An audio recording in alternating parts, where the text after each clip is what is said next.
પંચમહાલથી સમાચાર આવી રહ્યા છે। હાલોલમાં કેબિનેટ મંત્રી કુંવરજી બાવળિયાની અધ્યક્ષતામાં સિવિક સેન્ટરનું લોકાર્પણ કરાયું।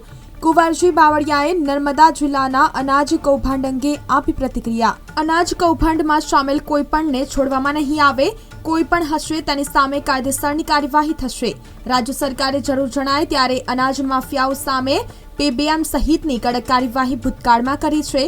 કુંવરજી બાવળિયાના હસ્તે હાલોલ નગરપાલિકાના સિવિક સેન્ટરનું લોકાર્પણ કરી નગરજનોને ભેટ આપી તો હાલોલના ધારાસભ્ય જયદ્રથસિંહ પરમાર, હાલોલ પ્રાંત અધિકારી તેમજ નગરપાલિકા ચીફ ઓફિસર અને રાજકીય આગેવાનો રહ્યા હાજર।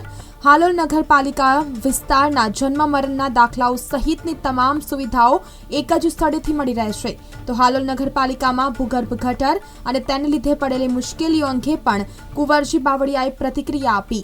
ભૂગર્ભ ગટર સહિતના કામોનું 5 વર્ષ પહેલા ખાતમુહૂર્ત મારા જ હસ્તે થયું હતું, જે કામ થોડા લેટ થયા છે તો હાલોલમાં કેબિનેટ મંત્રી કુંવરજી બાવળિયાની અધ્યક્ષતામાં સિવિક સેન્ટરનું લોકાર્પણ। કુંવરજી બાવળિયાએ નર્મદા જિલ્લાના અનાજ કૌભાંડ અંગે પણ પ્રતિક્રિયા આપી। અનાજ કૌભાંડમાં સામેલ કોઈપણને છોડવામાં નહીં આવે, કોઈપણ હશે તેની સામે કાયદેસરની કાર્યવાહી થશે।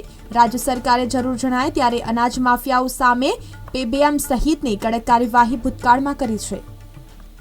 અમારા અન્ન નાગરિક પુરવઠામાં કોઈપણ જગ્યાએ અમારી વિજિલન્સ ટીમ કામ કરે છે આખા રાજ્યમાં।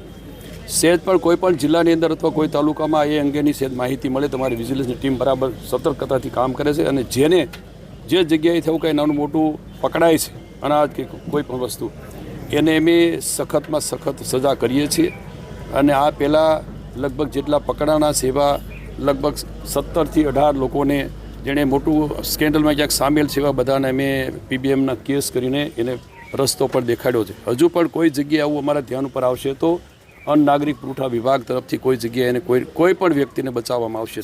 સિટી સિવિક સેન્ટરમાંથી આપણા હાલોલ નગરના સૌને જે આપણી નગરપાલિકા જે સેવાઓ આપે છે એની બધી જ નકલો આપણને અહીંયાથી એક જ જગ્યાએથી ઉપલબ્ધ થાય એવી સુંદર આજે આ યોજના આપણી રાજ્ય સરકાર દ્વારા અમલમાં મૂકવામાં આવી છે અને એના માટે હું રાજ્ય સરકારનો આદરણીય ભૂપેન્દ્રભાઈ પટેલ સાહેબનો આ વિસ્તારના પ્રતિનિધિ તરીકે ખૂબ આભાર માનું છું।